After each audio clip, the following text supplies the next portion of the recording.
Sanibonani guys, igama uNgqibeleni Mphathela Mazwibela eNimba ngomhla ka-1 October. Hhayi bekade sekukhishwa-ke isikanandi-ke isililo phakathi kukaZoleka nendodakazi yakhe phela uQhawe. UZoleka bekade yedwa laphaya endlini yakhe Khalaminya Mbezi, kanti-ke uQhawe bekade elele embhedeni uThumeka emduduza. Kuthena-ke sekusile ngakusasa-ke, hawu uHlathi ethi phela-ke uzama ukuyetshisa le ndaba le yokuthi uZoleka uke walala-ke nomfana omncane umawethu, kwabe ngqongqoza umuntu esicabheni. Themithi uyathi uqalaza ayibona ngumawethu, akavaze abuze lutho, into nje ayenzile.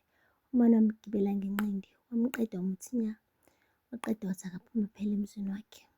Hhayi-ke guys, uthe nje sakhala kanjalo uQhawe ngale kamereni, wahamba-ke ubaba wakhe wayokhuluma noThumeka amtshele ukuthi loya mfana omncane mhlaze wedelela ufike uphula inhliziyo kaQhawe ujika futhi uze emzini wakhe, usithathaphi isibindi esingaka. Ukusho njalo lokho umawethu uyagxuza agxuye igazi ekhaleni. Sesuka-ke lapho uThumeka wayijika yonke lento le, wathi lalela, ngifuna ukubuza umbuzo owodwa. Njengoba nje usukhuluma kangaka, usuqhaqhazela, usudinwe kangaka, ngabe udinwe ukuthi lo mfana lo ubetray uQhawe, noma udinwe ukuthi lo mfana ukwehlisa isithunzi walala nesithundo sakho uZoleka? Wathi sujika izinto kaloku, ini musa ukuthwista izinto. Wathi ndithi Thinyana, uyabona wena njengoba usuqhaqhazela kangaka intukuthelwa, hhayi ngoba nakho udinwe ukuthi lo mfana lo uphule inhliziyo kaQhawe, udinwe ukuthi-ke uthathe inhliziyo yomuntu osamthanda. Uzomyeka nini uZoleka? Ufuna siqhubekeke phambili-ke Hlathi, ngifuna wazi uba kumele udedele uZoleka, musa ulokhu ulibambelele laphaya. Ibo wamane waduba wahamba uHlathi ebona kahle ukuthi iThumeka lento ayikhulumayo iyiqiniso qiniso. Guys, akupheli-ke lapho. uHlathi-ke uke wahamba waya kuZoleka efuna ukumbuza kahle kahle ukuthi manyala mani lawa awenzile nomawethu.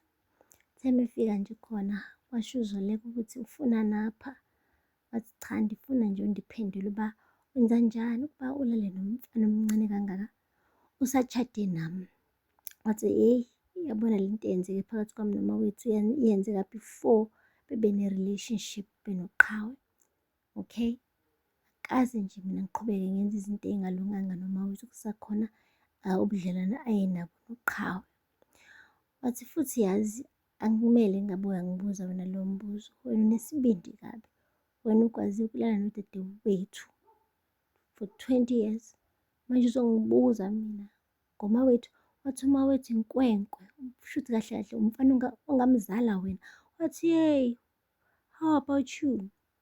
Ubhizi nodadewethu, phuma nje endlini yami, ungalinge ungijaje mina wena.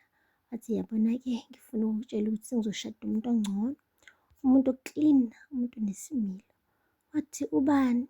Wathi ndizoshada uThumeka. Wathi uThumeka? Yo, hhayi wesidumbu uThumeka, ukubuyisile wakunika ama-love bags? Hhayi bendithi uhlakaniphile, kuyacaca uba uyisidumbu. Waqeda lapho uHlathi-ke waphuma wahamba esephoxekile ukuthi hawu yazi ubehaphi vele laphaya kuZoleka, mezofika uZoleka amphoxe ngale ndlela amphoxe ngayo. Hey guys, bekumele-ke ahlangane nomfowabo-ke bedle laphaya. Bathe basadla kanjalo inyama kwabe kuqhamuka uLukhanyo, umfowabo kaZoleka benoThumeka. uLukhanyo-ke wamnikeza amangqemngqemu, wamshaya wamvala ihlo, ikhala laphuka. Yeyi, wamshaya wamqeda muthi nya. But-ke uHlathi uhambile wayokhuluma naye amtshela phela ukuthi kumele bexoxisane ngamalobolo kaThumeka. Umane wahleka uLukhanyo, wathi uthini kaloku? Wathi hhayi ndifuna ubani umeme womndeni sizokhuluma about amalobolo kaThumeka. Wathi hhayi cha impela uphambene, inkosi impela. Uqonda uba ngitshela ukuthi u-Ink awukakomi ngisho ukoma kuma-divorce papers kadadewethu uZoleka, manje usufuna uzoshada uThumeka. Umthetho wakho sikwenzeni thina abantu bakaBikitsha? Uyazi thina bantu bakaBikitsha siziqhenya kabi uba singalokhu sifunana namalobolo enu nina. Nizibona niyini vele nomndeni wabantu bakaMabandla? Ngoba ndithi phela udadewabo kaZoleka loya manje usufuna ukufika ukuzophinda futhi umotshe izinto njengoba umochile laphaya kuZoleka. Lalela ngikuxelele into ongavazi uyibuze. Thina bantu bakoBikitsha asifuni malobolo enu. Akukho malobolo esiwamukela, ikakhulukazi uma iqhamuka laphaya kaMabandla. Siyevana? Angomuntu ezondigezela kaloku. Uqede lapho waphuma wahamba. Shiya kanjalo uHlathi ephoxekile. Guys, uthe nje sebuyela endlini kuHlathi, umfica-ke uThumeka ehleli lapha kusofa, ambuza ukuthi yini kwenze njani. Hasho ukuthi hhayi, uLukhanya uyanqaba ukuthi athathe amalobolo akhe. Amane nje wathi uThumeka, Chini, yini uhlanganaphi vele ey'ndabeni zami? Yazi futhi uLukhanya kodwa kulungile-ke ngoba akafuni ukuthatha amalobolo, sizohamba thina sekhoji siyotshikitsha amaphepha ebese emva kwalapho siyahamba siyobusiswa laphaya esontweni umfundisi. Ngamanye amazwi-ke uthe ufuna behambe benoHlathi bayobhala. So khona phela umshado uzoqhubeka kunokuthi balinde uLukhanya ukuthi amukele amalobolo ebengafuni.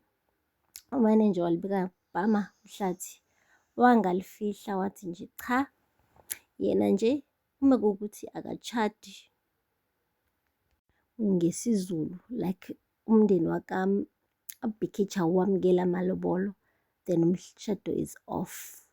He would rather cancel the whole wedding than umashade e-court. Ufuna yena ukushada umshado wesintu, akwazi ukuthi-ke ashade futhi eshadele emndenini ozomamukelayo ukuthi kumele njalo afake unkosikazi ngo-back door. Ya, so nje uma uThumeka umndeni wakho ungafuni ukulanda amalobolo, then-ke uyawukhansela umshado. Wathukuthela-ke guys uThumeka ngoba uyabona ukuthi vele ngeke abantu bakubo bewafune amalobolo, so lo mshado nje usumane waba off before it has even started. Guys, kuphoxekiwe-ke kanjalo-ke bandla kuThumeka. uThumeka nje asale esivuma abone ukuthi lo muntu hhayi ngoba nakho emshada ngoba emthanda, umshada ngoba nakho engenayo enye option. Ngoba phela uma kuwukuthi ngampela uyimisele ngokushada, bengahamba nje eyobhala. Inhloso yakhe eHlathi ukushowa off nokuthi nje akhombise uZoleka ukuthi he can move on without her, nokuthi-ke futhi-ke vele imali uyazi ayiphumi ephaketheni lakhe, imali kaZoleka, so he's not losing out anyway ngokuthi ashade uThumeka. Kunalokho he's gonna gain because uzoba nonkosikazi loku amthuma around ethi, he mfazi, ndenzela ukutya, he mfazi, ndiyohlambele nali ishedi. Yabo into ekanjalo nje guys. But anyway, asithembe uThumeka inkungu izosuka apha emehlweni, abone ukuthi kumele aqhubeke abe independent woman, angalokhu acabanga ukuthi uHlathi is gonna come and rescue her, enze impilo yakhe ibe ngcono. No, Hlathi is just gonna drag her. Hlathi uzophinda futhi amdisappointe, aphinde futhi amhlambalaze just like how he did vele ngesikhathi esajahana noZoleka.